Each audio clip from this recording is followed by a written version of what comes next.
The abbey stands timeless, its walls steeped in secrets of generations past. But when the dead refuse to rest, history itself awakens with a vengeance. This autumn, Downton Abbey 3 unveils a truth too haunting to ignore, because sometimes, the past doesn't just return.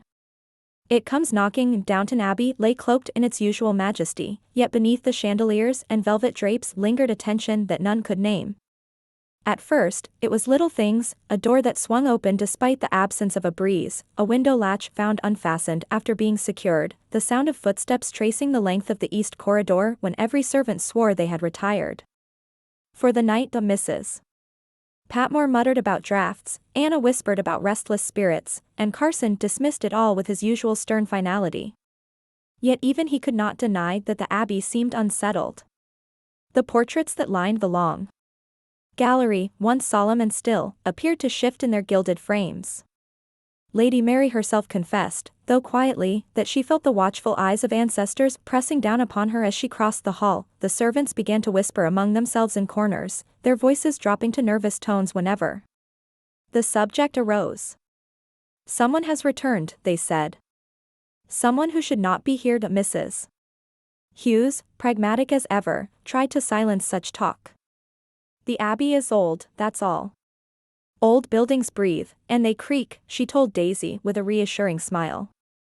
Yet even as she spoke, she felt a chill brush her shoulders, as though an unseen presence lingered nearby. It was on one such evening, as she went about securing the house for the night, that Mrs. Hughes discovered it, a letter, sealed and yellowed with age, lying tucked beneath the edge of a cabinet in the drawing room.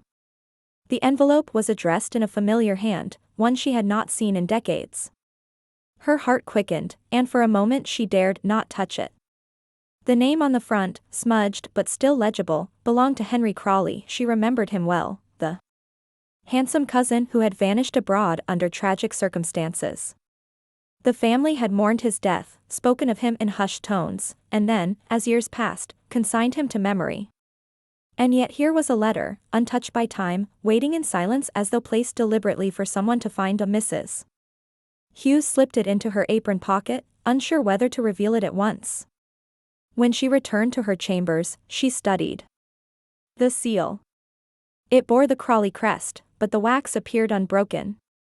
Whatever words lay inside had never been read. The abbey's atmosphere seemed heavier that night. A storm gathered beyond the windows, and shadows stretched unnaturally across the walls. In her bed, Mrs. Hughes could not sleep. She heard the floorboards creak outside her door, slow and deliberate, though no one stood in the hallway when she opened it at by morning. The house hummed with fresh unease. A servant swore she had seen a figure in the garden at dawn, a man standing still beneath the old oak tree. His outline vanished when she called to him, leaving only the rustle of branches. Mrs. Hughes kept the letter hidden, though it burned in her thoughts. If Henry Crawley was truly gone, why had his name resurfaced now? And if he was not, then who had placed the letter in a house that never forgot its secrets? The drawing room of Downton Abbey was aglow with the warm light of the fire, yet the atmosphere felt anything but comforting. The family had gathered at Lord Grantham's insistence, summoned by an urgency he had not displayed in years.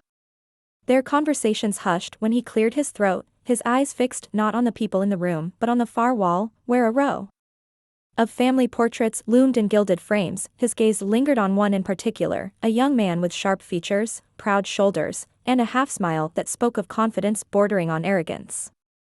"Henry Crawley, you'll all think me sentimental," Lord Grantham began, his voice heavy, "but I cannot ignore what has been said. Strange happenings, whispers in the halls, and now this." He gestured toward the portrait. "Henry's likeness, does it not seem different to you? Almost as though the man himself has stirred within the paint?" The silence that followed was thick. Lady Mary glanced at Edith with a raised brow, as though to dismiss their father's unease, but even she could not bring herself to look at the portrait for long. Its painted eyes caught the light of the fire, glittering with a life they had never shown before. It was Violet, the Dowager Countess, who broke the silence, her voice as sharp as ever. "The dead are gone, Robert. Yet the past has a way of demanding its due. Debts unpaid, truths unspoken, they weigh upon us until they return to collect. No one dared answer her. Even Edith, usually quick with a biting remark, found herself shifting uncomfortably, and meanwhile, the servants spoke in their own hushed circles, voices drifting through corridors like half-formed prayers. Anna recounted how she had glimpsed a man's silhouette in the gardens at dusk, tall and unmistakably watching the house. Thomas scoffed, calling it a trick of the light, but he had not been seen walking alone since. Daisy swore she had heard laughter in the east wing, low, male, and echoing from a room locked since Henry's death. The whispers reached the family soon enough.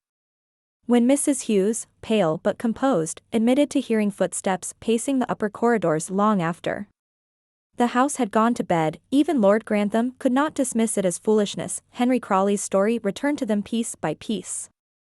He had been lost in a supposed accident abroad, a carriage overturned on a remote road. Letters of condolence had been sent, a funeral held in his memory despite the absence of a body. His portrait was hung in reverence, then quietly ignored. As years wore on and now, with each passing night, the Abbey seemed to remember him anew. The air carried his presence, the halls whispered his name.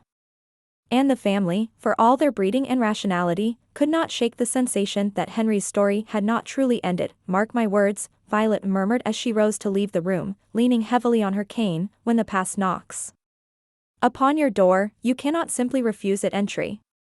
The fire hissed as though in agreement, casting Henry's painted face into shadow. His eyes seemed to follow them as they departed, alive with secrets that the Abbey itself would not keep hidden much longer. The storm arrived like a predator, sweeping across the moors and battering Downton Abbey with sheets of rain. Thunder rolled in the distance, low and menacing, while the windows rattled in their frames as if the house itself braced against what was coming.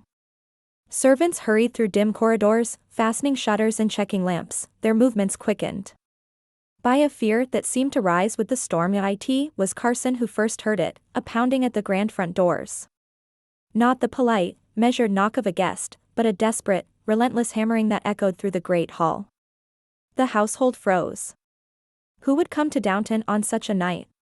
Slowly, with Mrs. Hughes at his side, Carson unlatched the heavy iron lock and pulled the door open. There, drenched and trembling in the lantern light, stood a man who should have been long dead. "Henry." Carson's voice caught, the name slipping out before he could stop it. The figure was gaunt, his once proud frame reduced by years of hardship.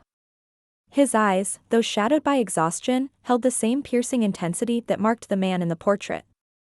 The storm lashed at his back, but he did not step forward. He stood as if waiting for the house itself to decide whether he belonged. Within its walls, the family gathered quickly, drawn by the commotion.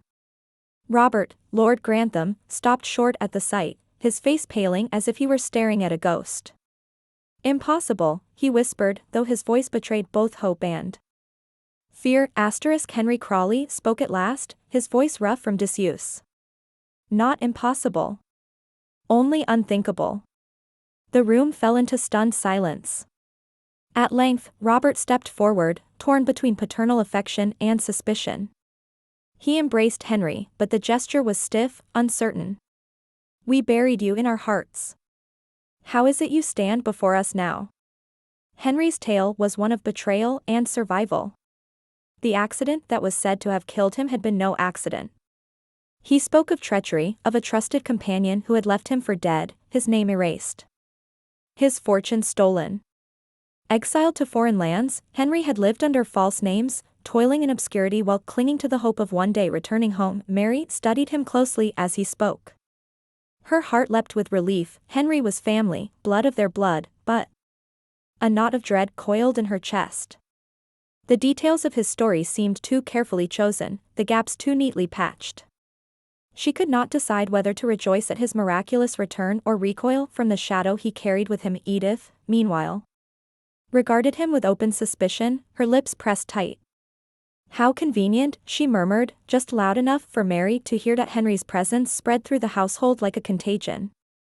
Servants whispered behind doors, some calling his return a miracle, others a curse. At dinner, the family's conversation faltered, every word bending toward the unspoken question: if Henry Crawley had truly returned from the dead, what did that mean for Downton Abbey? By the time the storm subsided, one truth was clear. The Abbey had welcomed home a man who did not belong to the past alone. His return had fractured the fragile peace of the household, awakening grief long buried and loyalties long tested. As the family retired for the night, Henry stood alone in the great hall, gazing up at his own portrait. The painted eyes seemed to meet his with a knowing look, as though the house itself recognized the weight of the unthinkable truth: Downton Abbey would never be the same again. Henry's return did not bring peace, it brought questions, and with them, a gnawing dread that spread like a shadow across Downton Abbey. The Crawleys tried to resume the rhythm of their days, but every shared meal, every gathering in the drawing room was haunted by his presence. It was not only the miracle of his survival that unsettled them, but the weight of the papers and possessions he carried back from exile. One evening, Henry asked to speak privately with Robert in the library. Carson, hovering nearby, overheard enough to know the discussion was far from ordinary. From within the closed doors came the sound of Henry's firm, deliberate voice, punctuated by Robert's occasional gasps of disbelief. When the meeting ended, Robert emerged ashen-faced, his hand gripping the mantelpiece as though the house itself might steady him. Henry had returned with documents, letters, contracts, and receipts that revealed a scandal buried decades earlier. They told of an arrangement made by a Crawley ancestor, a desperate bid to preserve the family fortune by questionable means. If exposed, the papers could tarnish the Crawley name and unravel the legacy so carefully maintained across generations. Robert struggled between fury and fear. To acknowledge the documents was to admit a stain on the Crawley honor, to deny them was to risk Henry's wrath. Meanwhile, Mary discovered something unsettling of her own. While exploring Henry's old chambers, long untouched since his disappearance, she found a diary tucked behind a loose panel in the wardrobe. Its pages, yellowed with age, contained fragmented entries written in a hurried, almost frantic hand. The words were cryptic of references to debts unpaid, to secrets best left in silence, and chillingly, to the walls that remember. Mary brought the diary to Edith, though reluctantly. Edith read with a growing frown, her suspicion deepening with every page. "He knew something," she said at last, "something that could ruin us all. And now he returns, conveniently alive, with documents to prove it. Do you not see, Mary? This could all be a deception." Mary wanted to protest, but doubt gnawed at her. Henry's story, his survival, his sudden reappearance, too many pieces fit together too neatly. Relief at his return warred with a quiet terror that perhaps Edith was right. Downstairs, the staff argued in whispers. Some pitied Henry for his suffering, believing the Abbey itself had called him home to set wrongs right. Others muttered of trickery, of a man who had learned too much and returned not as kin but as an intruder. The tension reached a peak when Violet, the Dowager Countess, addressed the family with her usual unflinching clarity. "We must ask ourselves one question: has Henry returned to claim his place among us, or to destroy us from within? The blood in our veins binds us, yes, but blood has also been the cause of every betrayal in history." The room fell silent. Henry, standing in the doorway with the stormlight casting his shadow across the floor, offered no denial. Instead, he smiled faintly, as if the burden of truth was his alone to wield. The Crawleys could not yet decide. Was Henry their salvation, or their ruin? The Abbey had never felt so unsettled. Henry's return, once whispered as a miracle, now divided every corner of the household. Downstairs, the servants argued in hushed tones whenever the family was out of earshot. Mrs. Patmore, sentimental as ever, insisted it was divine providence. A man thought dead, returned to his kin, why, it's nothing short of heaven's work. But Thomas, leaning in the shadows with folded arms, scoffed. "He's no ghost, Mrs. Patmore. He's flesh and blood, and I'd wager he's here for more than warm embraces. Mark me, curses wear smiles when they come knocking." Anna found herself caught between awe and fear. She admitted to Bates that when she passed Henry in the hallway, she felt a chill as though he carried the weight of grave soil still clinging to him. Bates only shook his head. "Whether blessing or curse, he'll bring reckoning to this house." Upstairs, the divisions ran just as deep. Lady Edith, with her keen instinct for suspicion, could not let her doubts rest. She began an investigation quietly, under the guise of family duty. She combed through records in the Abbey's archives, letters long stored in dusty boxes, and reports of Henry's supposed accident abroad. The inconsistencies multiplied. Dates did not align. Witnesses contradicted one another. It was as if Henry had lived several lives at once, each one carefully constructed, yet none entirely convincing. One evening, Edith followed her suspicions further. She questioned Henry directly at supper, her words laced with pointed courtesy. "You say you lived under another name," she pressed, "but curiously, the port records place no man of your description on the ships you claim to have taken." The room fell silent, all eyes shifting between Edith's steady stare and Henry's composed face. Henry only smiled. "The world is wide, cousin, and names are easily changed when survival demands it. Perhaps the records were lost. Or perhaps..." His gaze lingered on Edith, sharp as a knife. "You're searching for something you hope to find." Mary, however, chose a different path. Late one night, she confronted Henry in the library, the stormlight flickering against the shelves. "You've told us of betrayal," she said quietly, "but you haven't told us who betrayed you. If you want our trust, Henry, give us the truth." Henry's expression hardened. He poured a glass of brandy, his hand steady despite the weight of the moment. "The betrayal came not from strangers, Mary, but from within these very walls." The words struck like thunder. Mary's breath caught, her voice faltered. "Are you saying, one of us?" Henry nodded slowly, his eyes fixed on the flames in the hearth. "Yes. One of your own blood ensured my exile and profited from my absence. That truth I cannot yet prove, but mark my words, it is written into the very bones of this house." Mary withdrew, torn between loyalty to her family and the icy certainty in Henry's voice. His claim planted a seed of suspicion that would grow unchecked, spreading doubt through every conversation, every lingering glance across the dining table. The Abbey, once a sanctuary, now pulsed with mistrust. Every creak in the floorboards, every whisper behind closed doors seemed to carry the same unspoken question: who among them had betrayed Henry Crawley? Downton Abbey no longer felt like a house, it had become a living entity, a keeper of memory and secrets, quietly watching its inhabitants. Each room seemed attuned to the Crawleys' unrest, echoing their fears in subtle but unmistakable ways. Floors creaked in empty corridors, whispers of wind carried through drafts as if voices from the past were attempting to speak, and the flicker of candlelight cast shadows that moved of their own accord. Letters, long thought lost or destroyed, began to reappear in impossible places. One morning, Mary found a stack of correspondence tucked inside a forgotten drawer of the writing desk, letters she had never seen, some addressed to Henry, others containing warnings and veiled threats. Edith discovered a bundle of papers buried beneath the floorboards of her room, each sheet detailing arrangements and agreements from decades ago that threatened the family's reputation. Even Carson, stoic as ever, admitted to discovering a silver locket belonging to Henry's childhood, resting on the library mantel despite having been stored in the safe for years. The Abbey seemed determined to reveal what had been hidden. Doors that had been shut for generations opened slowly, as if inviting inspection. Old trunks in the attic creaked under unseen pressure, spilling their contents of faded garments, forgotten diaries, and objects that carried the weight of memory. The house itself seemed alive, pulsing with the history of those who had walked its halls. Henry most of all. One evening, Henry called the family to the drawing room. The storm outside matched the turmoil within. Candles flickered, and shadows danced along the walls as if participating in the assembly. For the first time since his return, he spoke not of his exile or survival, but of the truths buried in Downton itself. "You must see it as the house sees it," Henry said, his voice firm. "Downton remembers everything. Every betrayal, every kindness, every secret hidden behind these walls.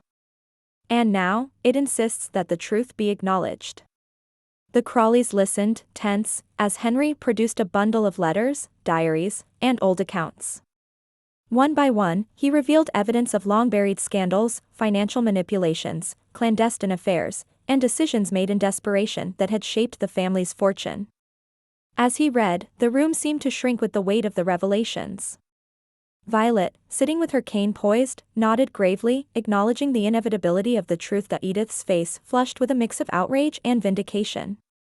Mary, though shaken, felt a strange sense of relief, knowing that hidden truths could finally be confronted.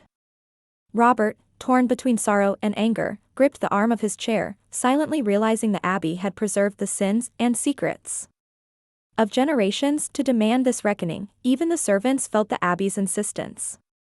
They moved quietly through the corridors, uneasy yet vigilant, sensing that the house had awakened for more than curiosity, it had awakened for justice. Objects rearranged themselves, letters surfaced, and every creak in the floorboards seemed a reminder that the house itself would not allow lies or omissions to persist. By the evening's end, Downton Abbey stood as a witness, a judge, and a reminder: the past, no matter how deeply buried, would always return. The Crawleys faced the stark truth that the Abbey held their history, and now demanded accountability. The storm outside Downton Abbey had grown fierce, thrashing against the windows with an almost malevolent intensity. Inside, the house mirrored the turmoil of its inhabitants, shadows danced wildly along the walls, candles flickered and guttered, and every floorboard creaked as the warning of what was to come. The Crawleys gathered in the grand drawing room. Tension hanging thick in the air, hearts heavy with suspicion and fear. Henry stood in the center of the room, calm yet commanding, his presence demanding attention. The documents he had collected, the letters, diaries, and evidence of past secrets, were spread across the long oak table. Each item seemed to pulse with memory, each line of writing a reminder of the consequences long ignored. "You've all wondered why I disappeared," Henry began, his voice low but unwavering. "Why I was declared dead. You've whispered about miracles and misfortune, about curses that haunt these halls. But the truth is far simpler, and far darker." Eyes widened, breaths caught in throats. The family leaned in, drawn by the gravity of what was about to be revealed. That Henry's gaze locked onto Edith. "It was not fate, nor accident, nor the cruelty of strangers that took me from you. It was one of your own. Someone desperate to protect what they thought was the Crawley legacy, someone willing to bury me, alive in memory, so that a scandal might never surface."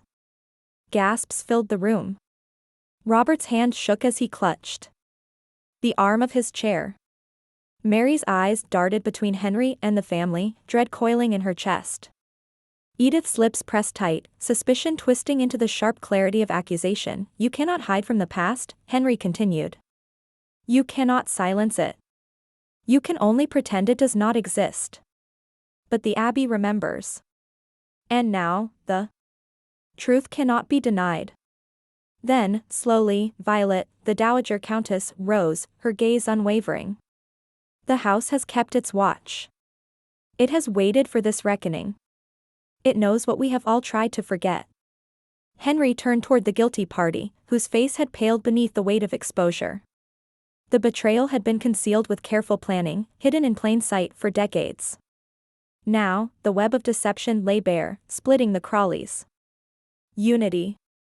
Alliances shifted, loyalties tested. The family faced the shocking reality that the sins of one could ripple through generations. The wind howled louder outside, rattling the windows, as Henry raised his voice over the storm. "You buried me once.